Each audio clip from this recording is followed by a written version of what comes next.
Assalamualaikum warahmatullahi wabarakatuh. Halo semuanya, bagaimana kabarnya hari ini?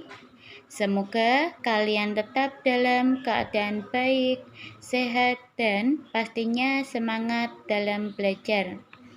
Di video kali ini, kita akan belajar bersama tentang penceritaan kembali teks biografi. Nah, sebelumnya silakan klik like, komen, dan subscribe di video ini. Penceritaan kembali isi teks biografi. Teks biografi dapat diceritakan dalam bentuk narasi utuh serta campuran antara narasi dan dialog. Penceritaan kembali teks biografi dapat dilakukan dengan bahasa sendiri. Berikut langkah-langkahnya. Langkah yang pertama, bacalah kembali teks biografi dan tentukan informasi-informasi penting dalam teks biografi tersebut. Langkah kedua, gabungkan informasi-informasi penting tersebut ke dalam bentuk paragraf singkat dan menggunakan kata hubung atau konjungsi yang tepat. Langkah yang ketiga, penceritaan kembali teks biografi dapat dilakukan secara tertulis dan lisan. Langkah keempat, ketika menceritakan kembali teks biografi secara lisan, harus memperhatikan pelafalan yang jelas dan bahasa yang runtut. Info penting. Teks biografi terdiri atas struktur-struktur utama. Struktur teks biografi tersebut yaitu orientasi atau pengenalan tokoh, peristiwa dan masalah, serta reorientasi. Menurut Suherli, Suryaman, Septiaji, dan Istiqomah pada tahun 2016. Struktur yang pertama ada orientasi atau pengenalan tokoh. Orientasi berisi gambaran awal tentang tokoh atau pelaku di dalam teks biografi.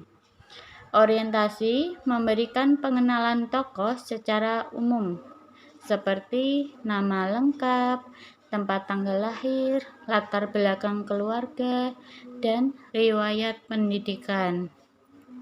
Struktur yang kedua ada peristiwa dan masalah.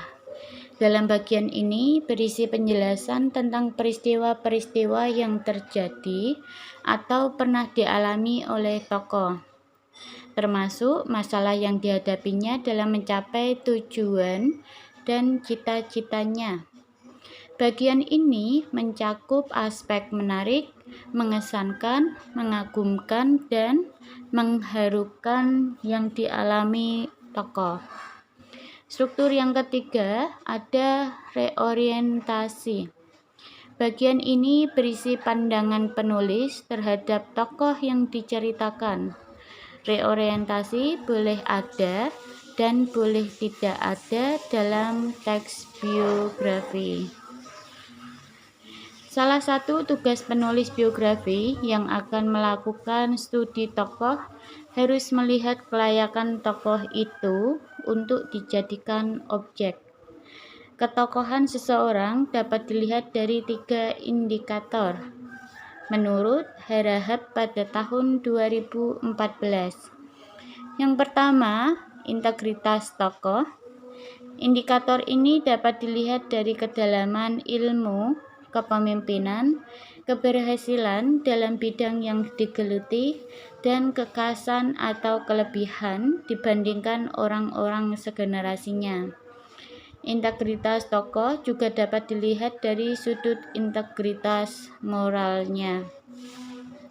Indikator yang kedua ada karya-karya monumental tokoh. Karya-karya itu dapat berupa karya tulis atau penemuan-penemuan nyata dalam bentuk fisik atau non-fisik. Karya-karya itu tentunya dapat bermanfaat bagi masyarakat atau pemberdayaan manusia, baik sezamannya atau masa sesudahnya. Struktur atau indikator yang ketiga ada kontribusi atau jasa, atau pengaruhnya terlihat atau dirasakan secara nyata oleh masyarakat. Kontribusi atau jasa atau pengaruhnya terlihat dalam bentuk pikiran, karena pikiran adalah bentuk aksi. Kontribusi tokoh juga dapat dilihat dari kepemimpinan dan keteladanannya, hingga tokoh diakui, diidolakan, diteladan, dan dianggap memberikan inspirasi bagi generasi sesudahnya. Dengan demikian, tokoh yang menjadi objek penulisan biografi boleh jadi seorang tokoh yang masih hidup atau yang sudah meninggal. Nah, ini merupakan contoh biografi Dorothy Rosa Herliani. Nah, boleh dibaca dulu biografinya. Kemudian terima kasih atas perhatian kalian. Sampai jumpa di video selanjutnya. Wassalamualaikum warahmatullahi wabarakatuh.